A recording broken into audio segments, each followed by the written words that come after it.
All right, good evening, everybody. We're going to talk today. Well, let's start with this first. We're going to do the announcements first instead of at the end. Today, I'm going to discuss Chapter 12, the presidency, and we're going to talk about the design and the evolution of the presidency, and we'll talk about maybe choosing a president, and then we'll just see how far we get today and see if we have to do two lectures. The next lecture we have is going to be the Supreme Court lecture. That'll be the lecture right before Thanksgiving.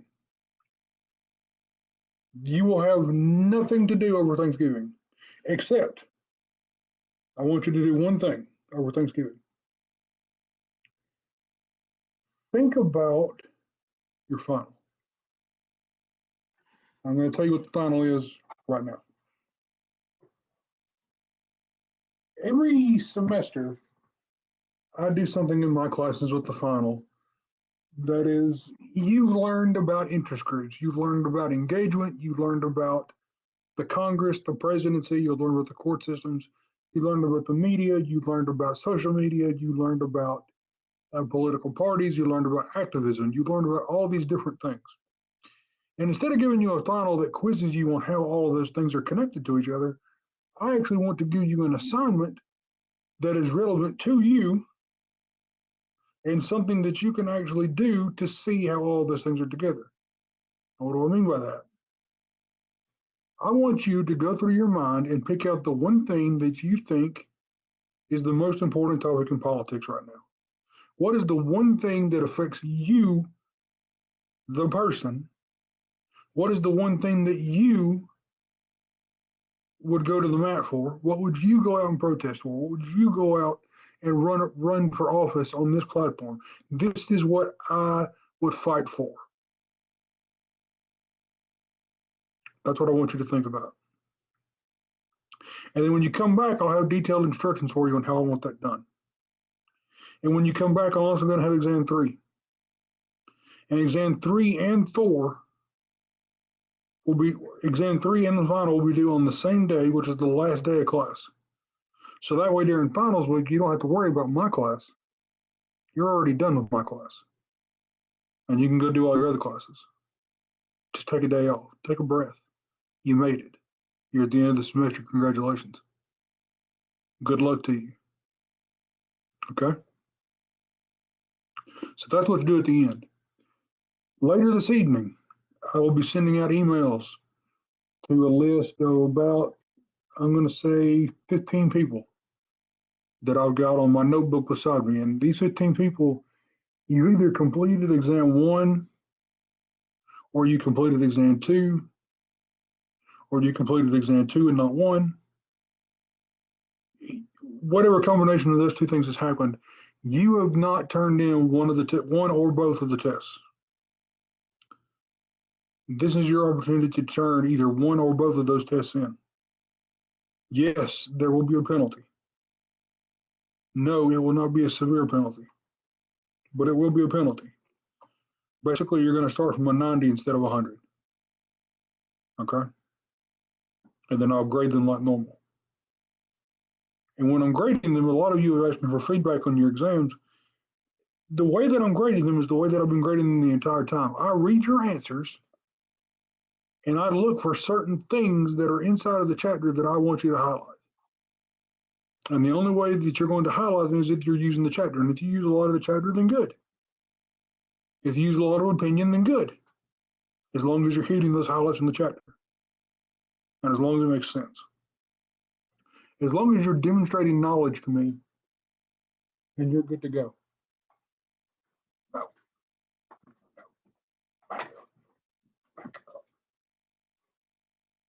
Okay? So just make sure that when you're answering your questions, you read every bit of the question and make sure that you're answering the entire question. Okay? Do that and you'll never have a problem with my tests. I know that we tried things a little bit differently this semester, and I appreciate you guys riding with me through that.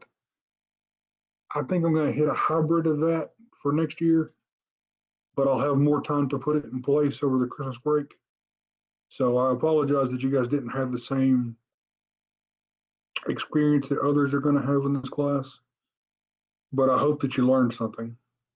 I hope that it was as good a class for you as it was for me. And course evaluations will be coming out soon. At Georgia Northwestern, they're already pushing them. At West Georgia, yours will be coming out towards the end of the semester. Uh, fill those out. Fill those out truthfully.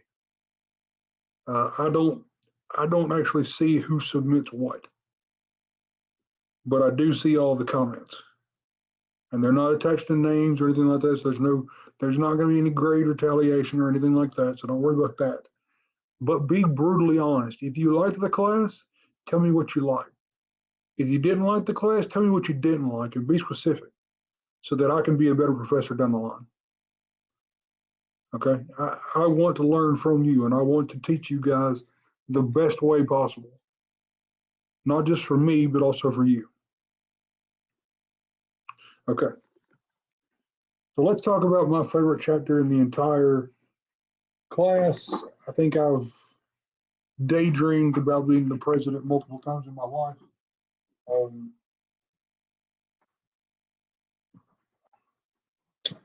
so the president of the United States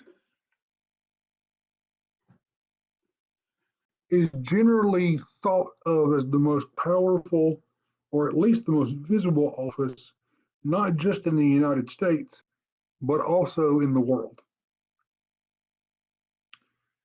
The presidency has a lot of names: commander in chief, a lot of titles. Well, commander in chief would be a title, a lot of names: leader of the free world. The United States and the presidency has truly set forth a standard for power that other nations seek to emulate. And I don't say that lightly because there's a lot of things that the United States does wrong. And you could get me started on that and we can go through that all day long. But somebody with your critical race theory and just it's not worth it. Or a Lethe professor, which yeah, that's true, but the rest of it is bullshit. Um, but one of the things that we do right and do seriously more right than a lot of other places is that we as a country and the transfer of power in our society is one of the most unique things in all of power transfers in the world. When we meet on the 1st January of the 4th year on that dais at the Capitol, it's not under gunpoint. It's not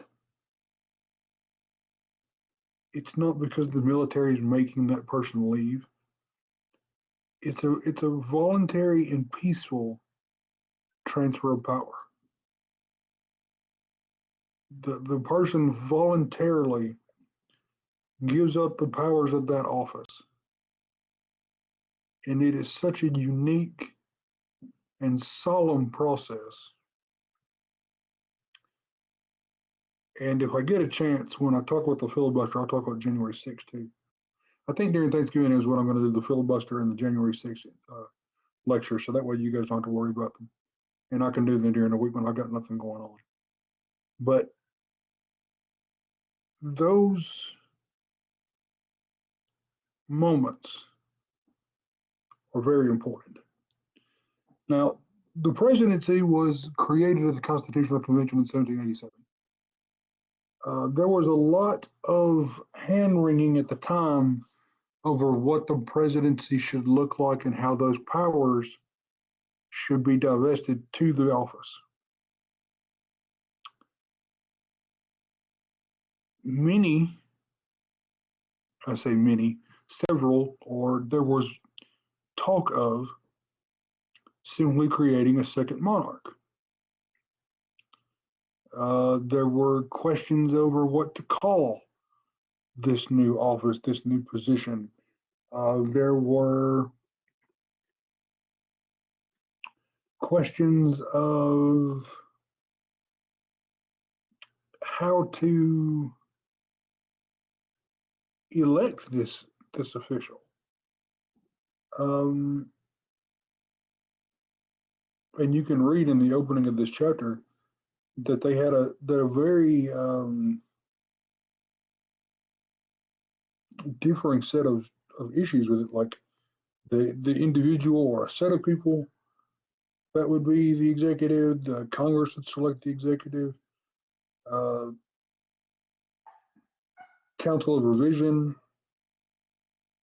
Uh,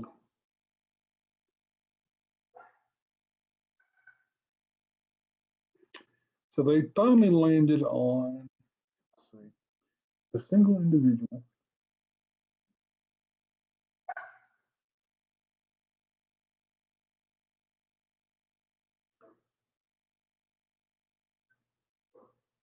I'm trying to see exactly. Okay, and how the electoral college came about. The electoral college, by the way, is a fucking scam.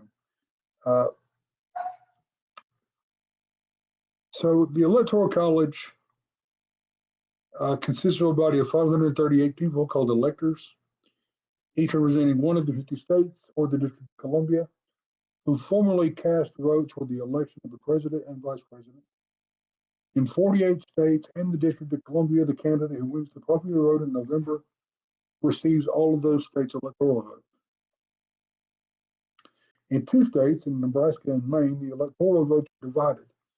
The candidate who wins the popular vote in the state gets 2 electoral votes, but the winner of each congressional district also receives an electoral vote.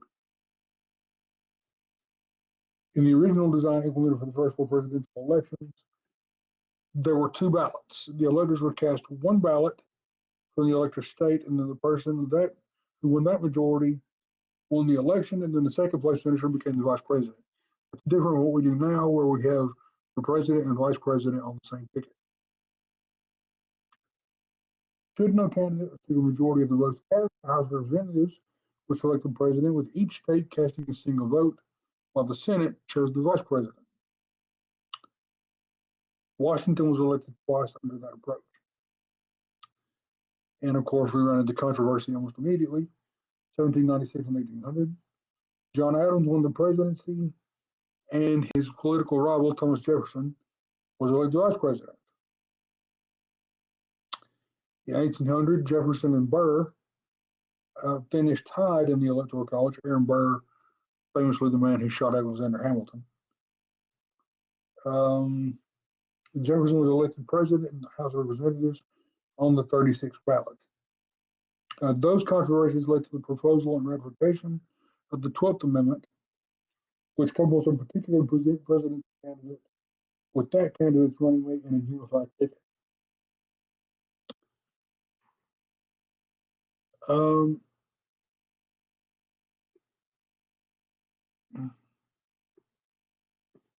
so there are a couple of weird rules inside of there.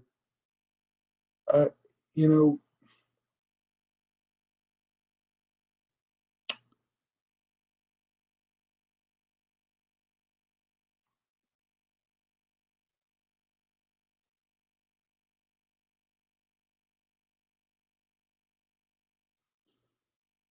let's see, the 2000 presidential election, by the way, if you've never read, I know that a lot of you were either very young or weren't even alive during the 2000 election, which, by the way, thank you for making me feel old.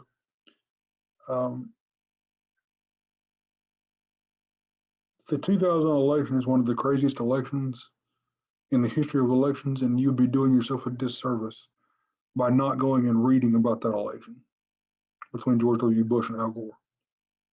You thought that the waiting on the 2020 results were bad. In 2000, I think the election was held like normal in November, and we didn't have a president until the middle of December. Now, it wouldn't have been a big deal, but if we had gotten to January with no decision, January 20th in particular, that could have been a problem. But now the problem now is that the Electoral College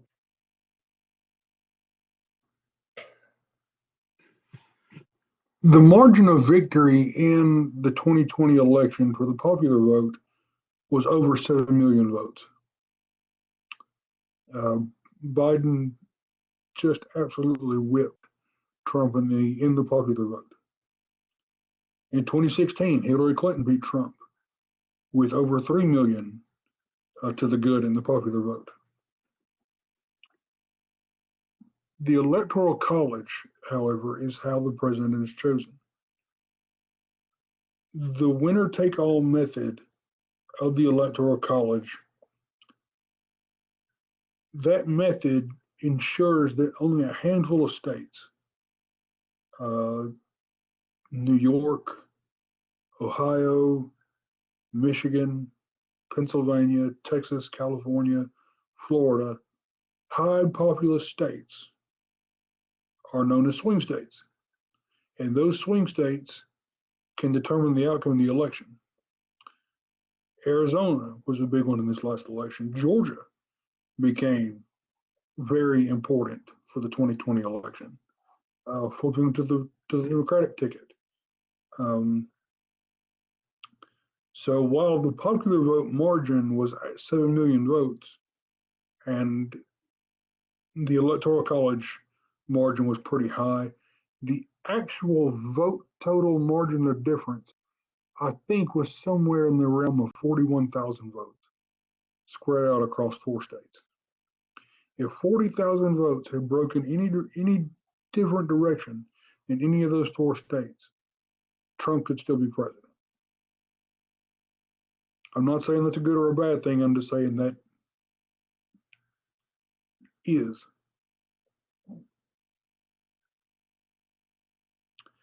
So one of the problems was with the presidency in the early days was, how do you stop a corrupt executive? And the answer was impeachment. Now, impeachment is a two-pronged process. It starts in the House of Representatives, where impeachment articles are drawn up, and there's a series of charges that can be brought against the president, including high crimes and misdemeanors, treason, conduct of becoming the office, et cetera, et cetera. Those charges are then voted on in the House, where a president can be officially impeached. Now, once you're impeached in the House, the trial moves, or the actual process moves to the Senate, where a trial is held. The trial process in the Senate requires 2/3 majority, or 67 votes, for the president to be convicted and removed from office. There have been, let me think, Andrew Johnson was one, impeached but not removed, came very close but not removed. 2 would have been Richard Nixon. Okay, excuse me.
Sorry about that. We rescued a pit bull and I could hear things ripping and he's tearing up my bed.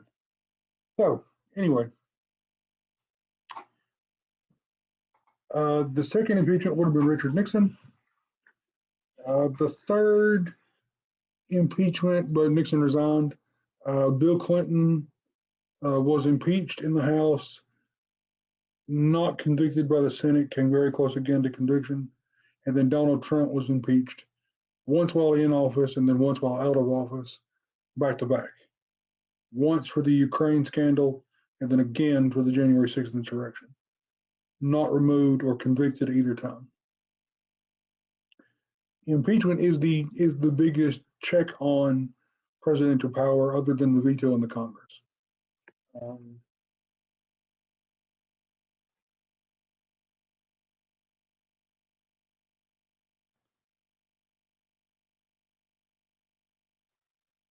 Now,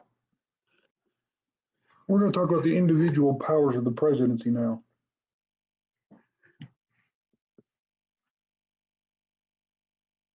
Civilian control of the military starts with the president. That's the commander in chief.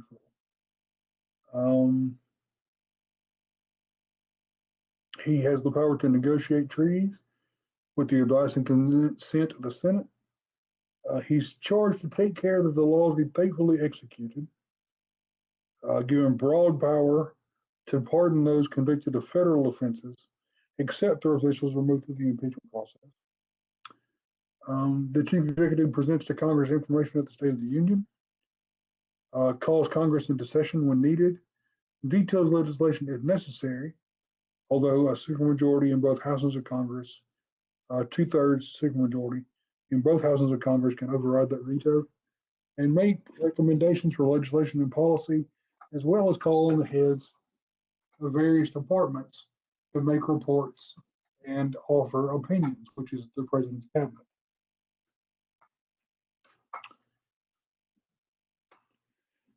The president also has to nominate federal judges, including Supreme Court justices and other federal officials as needed.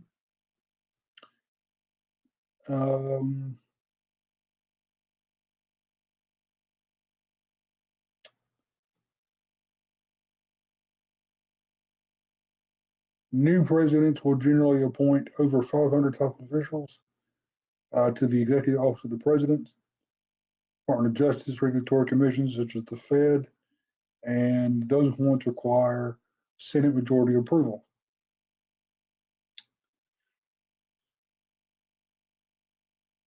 Now, presidents have expanded the power of the presidency. I mean, each president has done it and expanded it in formal and informal ways.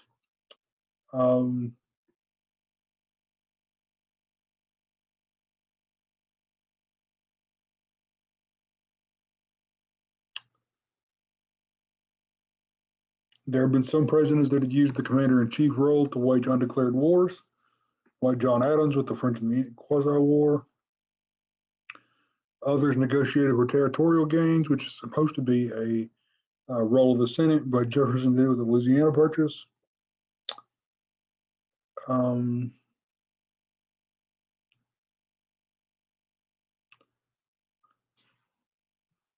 Monroe used the State of the Union to declare that the United States would consider it an intolerable act of aggression for European powers to intervene in the nations, in the affairs of the nations of the Western Hemisphere. This is the Monroe Doctrine, laying the groundwork for the growth of American power in the 20th century. Andrew Jackson employed the veto as a measure of policy to block legislative initiatives with which he did not agree.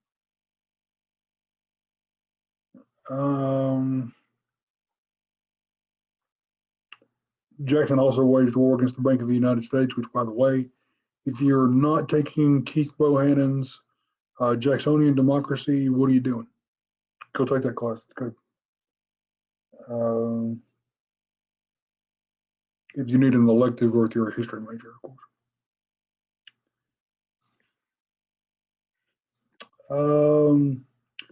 Polk, James Polk used the military to, he basically provoked Mexico into the Mexican-American War, in order to bring in Texas and California. Um, Abraham Lincoln used presidential war powers and the concepts of military necessity and national security to undermine the Confederate effort to seek independence of the southern states. Lincoln suspended the writ of habeas corpus. Lincoln blurred the boundaries between acceptable dissent and unacceptable disloyalty. But he also used his power to universally issue the Emancipation Proclamation, which cited the military necessity of declaring millions of slaves in Confederate-controlled territory to be free.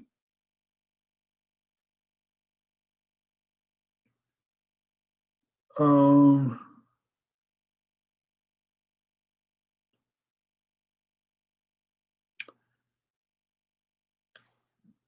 let's see, the executive powers to be vested in the president has been subject to broad and sweeping interpretation in order to justify actions beyond those enumerated in the document itself. Good grief, enumerated in the document itself.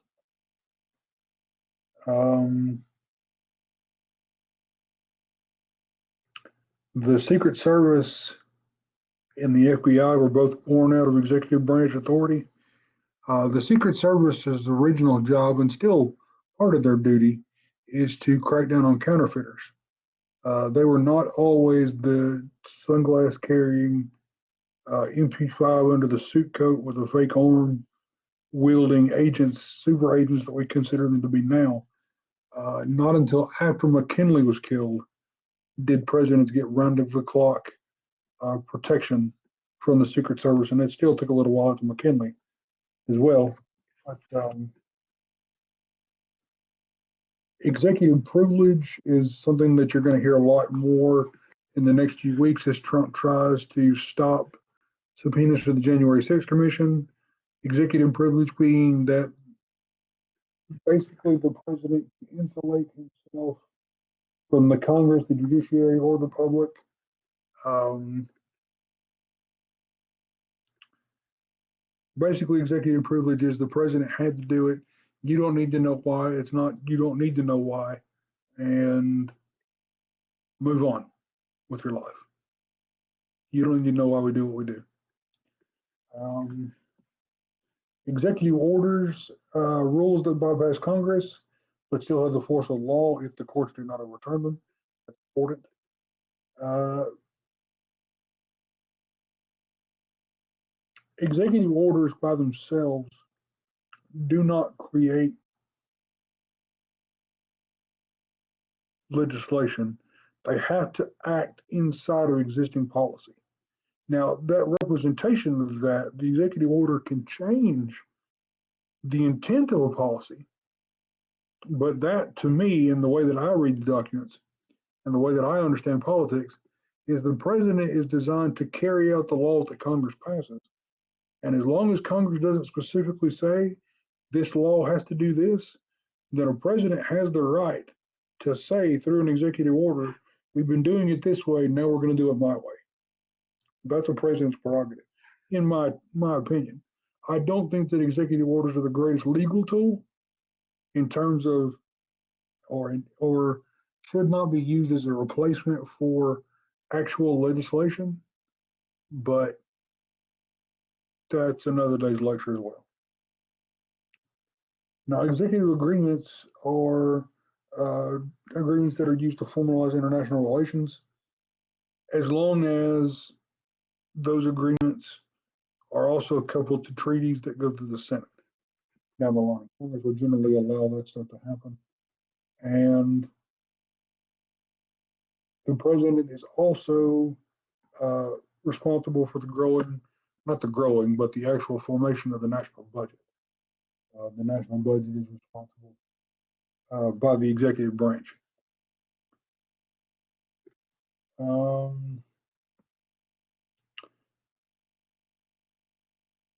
So as the this seems to go hand in hand with as the United States has grown, so has the president and the power of the national government with it.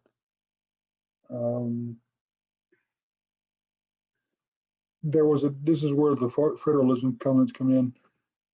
State and local governments at one time had a free reign of everything, but now the federal government has more direct authority than it used to. Um, oh my gosh, she's doing it again.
Okay, I'm so sorry about that. All right. So, most of the time that a president increases the power of the office, it usually happens during a period of great crisis, like the Great Depression, the Cold War, two World Wars, the War on Terror. Anytime that a president uses their authority to actually increase the power of their office. Um, think the Great Depression and World War II, FDR creating all those extra agencies, all those regulations that he put into place, wanted to pack the Supreme Court. All those things happened during World War II and the Great Depression with FDR. The Cold War era, Eisenhower and the interstate system, uh, Nixon and his obsessive compulsiveness with Vietnam, and same with Lyndon Johnson and the war powers. Those weren't actually wars, there were police actions. Ask Truman. Um, and then we'll talk about the War on Terror, the Patriot Act, the surveillance of American citizens of the NSA, the drone strike programs between Bush and Obama, the Soleimani raid in Iran with Donald Trump. I mean, just different things affect the executive branch in different ways depending on the person that's in the chair. Um,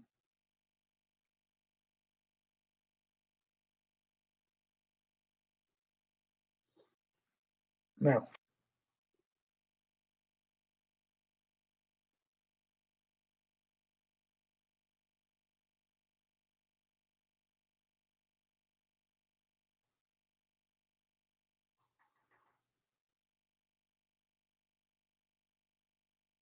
now today, the process of picking a president, I'm not going to go too deep into the election process of the way that it was, and I'm going to focus more on the way that it is. I don't think that you guys care too much about how it was. I think you'd rather know about how it is. So we know that today we have a two-party system. We have the Republican Party and we have the Democratic Party. Those parties together, depending on who's in the chair at the time and what term of office they're in, has primary campaigns. Um, the rise of the presidential primary started more in the 60s. Um, and Kennedy, when he declared his candidacy, he did it with only 11 months until the election.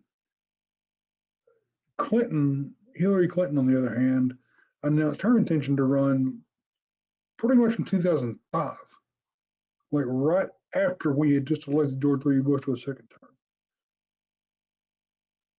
So she announced for the 2008 election, buddy, no, buddy.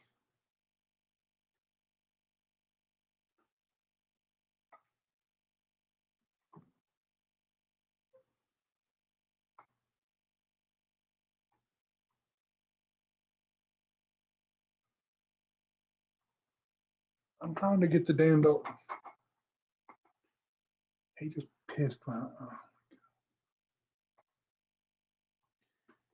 One more second, guys. I'm sorry. Dog just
Okay, I'm really sorry for this audio today. He just peed all over the lamp behind me. And I finally got him into his room at least, so I'll work on this one. Oh, rescue dogs, rescue dogs. Okay, so if you asked me about the difference between running for 11 months or running for 2 years, I think the expanded time is good in a way so that you really get to know who a candidate is, but you also run that danger of oversaturating the field, if that makes any sense. You don't want people to get bored with the candidate themselves. You don't want them to lose interest in the process. You want them to know who you are, but you don't want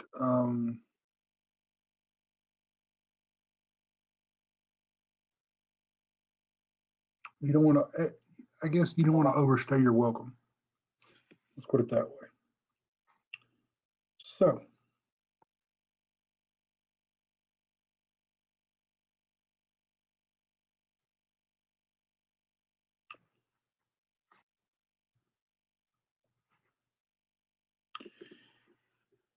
before the primary, I said I wasn't going to talk too much about this, but before the primary process became really the stranglehold of the elections process, largely the parties controlled who the candidates were going to be in any given election. It was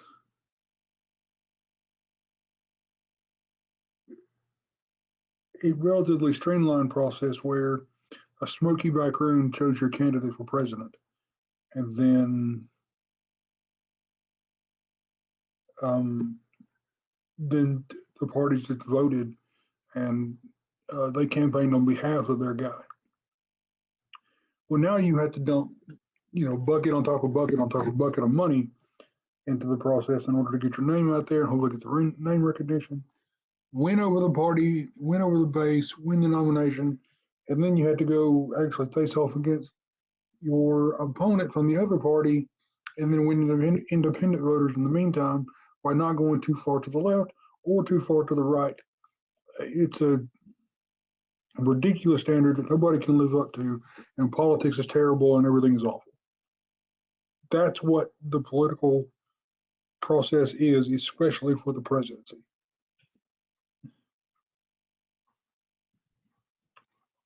Um,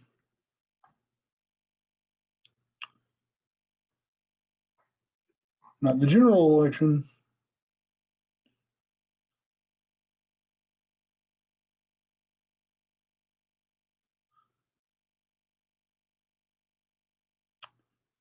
let's see, the Electoral College reform. This is what I wanted to read you. Following the 2000 presidential election, when then Governor George W. Bush won by a single electoral vote and with over 500,000 fewer individual votes than his challenger, astonished voters calls for Electoral College reform. Years later, nothing of any significance has been done, and that is a testament to the staying power of the Electoral College.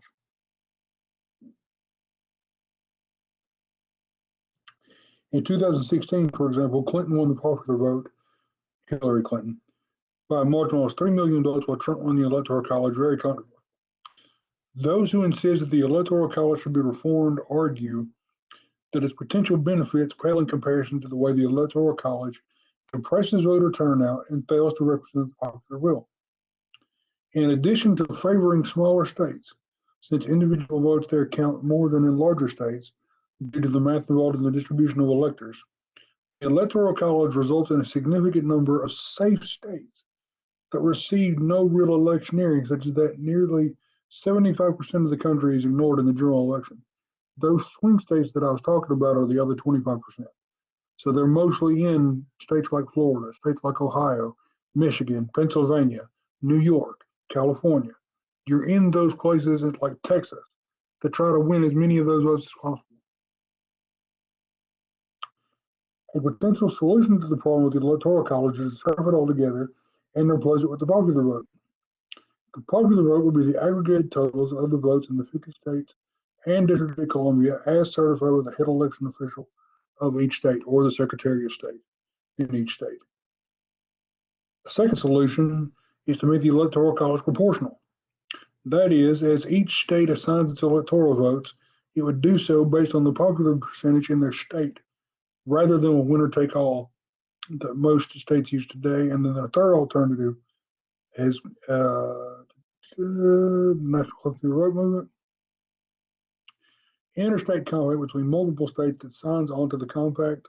Once a combination of states constituting 270 electoral college that supports the movement, each state entering the compact pledges all the electoral college votes to the national popular vote winner.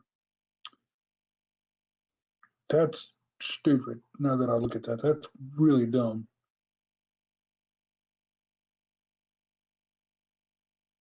That's really stupid. Like, why would you do that?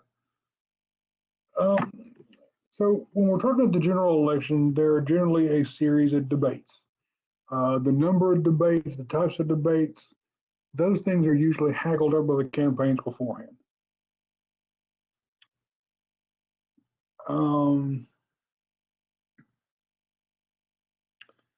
You get sound bites, you get rallies, you get fundraising stops, you get the Al Smith dinner, you got different county fairs and things that happen. You got political action committees or PACs.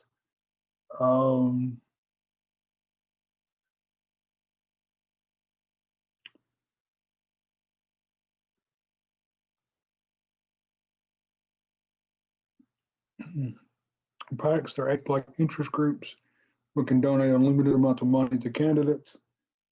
And then after all of the squinting and all the debating and everything else is already finished, early voting is over, and then everybody goes out and votes on the Tuesday following the first Monday in November to cast their votes. So Tuesday following the very first Monday in November. If the Monday is the first of the month, we vote on the second. If it's the second, then we vote on the 13th or whatever day it is.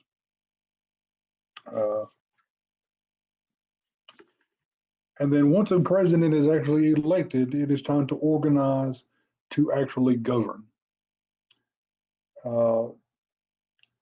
Incoming and outgoing presidents generally talk to each other through the transition process.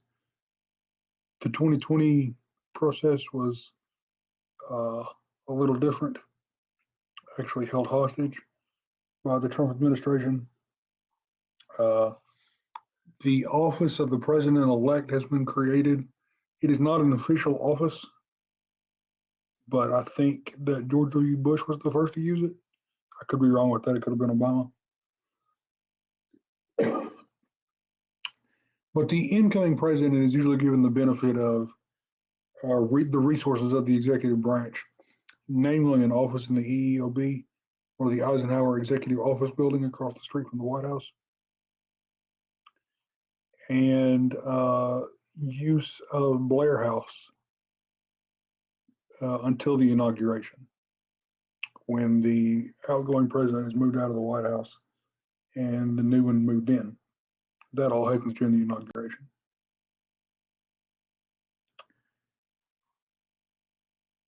So the incoming president and the outgoing president will sit and meet, and generally this is a point where the president's club starts to kick in. The only people that understand the weight of the presidency are those that have actually been in the office before. It becomes then very important to lean upon those men, and I say men because there have only been men, to really try to wrap your mind around the job that you're stepping into. The reason that I love the presidency so much is not just the helicopter and the plane and the cool house and the the pomp and the circumstances, all of that stuff. The reason that I love the presidency so much is that you can affect more good in a single day in the White House than you can at any other place in the world. And that's cool to me. Um, Generally, presidents will look to fill their cabinets first. Um, the order that they do this in is completely up to them. Most important, of course, is Secretary of State, Defense, Treasury. Those are generally the three that get filled first.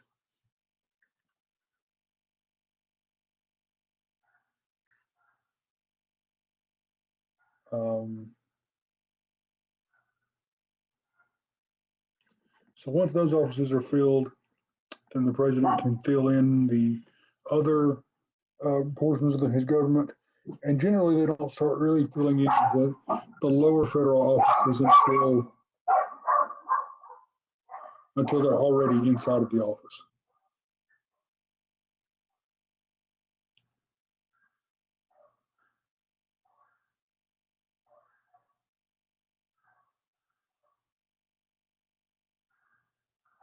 And then the actual confirmation process happens through the Senate. It takes a simple majority.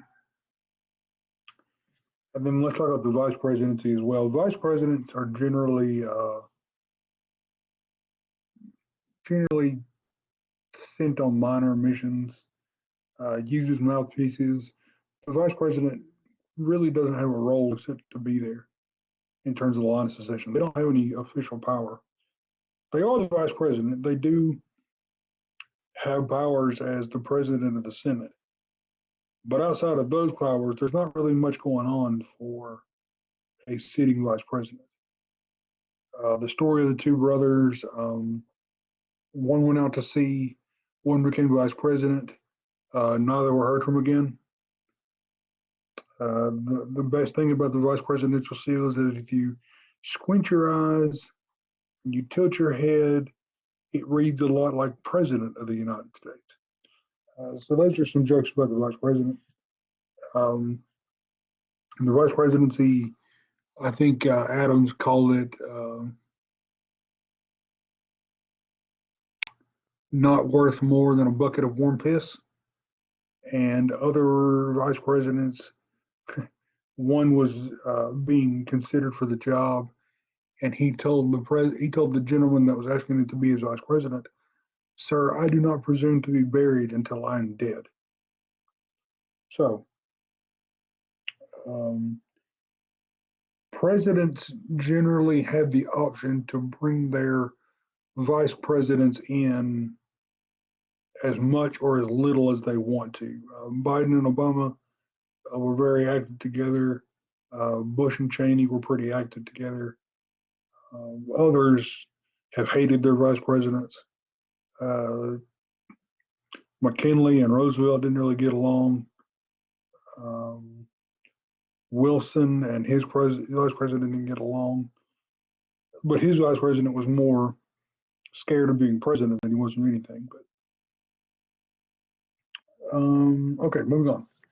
So now that a president has secured their election with the Electoral College 270 plus one, or actually 270 is enough, 269 plus one. The incoming president has to decide how to deliver upon what they promised during the election process, and they'll give a series of speeches laying out their agenda for the country, laying out their vision for the country. All of that culminating in the inauguration speech, where they will give their first opening remarks as newly sworn in president of the United States.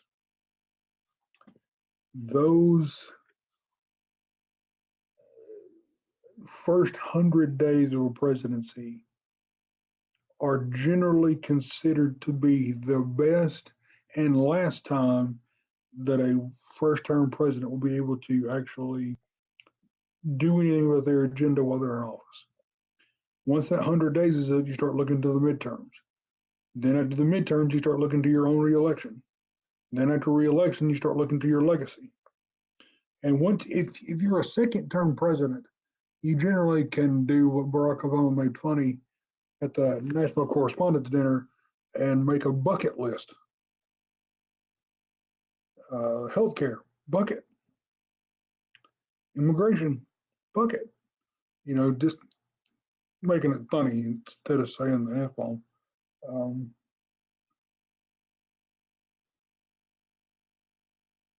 New initiatives for a new president are kind of hard to do. You can't really, you got to decide what battles to fight when you're the president. You got to decide what's worth fighting over, what's not worth fighting over. What are we going to pursue hard? What are we not going to pursue that hard? Uh,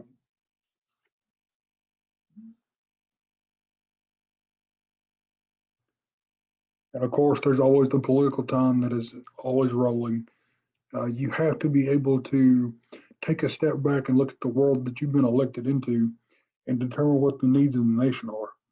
Like Biden has done with COVID to some degree, and what Obama had to do with the war on terror, and what Bush ultimately had to face with 9/11.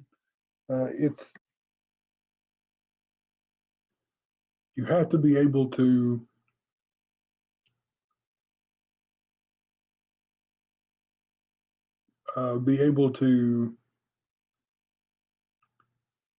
balance those things together. Now, the public presidency is largely, you know what, we're going to save the public presidency for the second lecture. So I want to do that one in direct presidential action together. So we'll finish the lecture right there for now. Thank you guys, and I will see you tomorrow.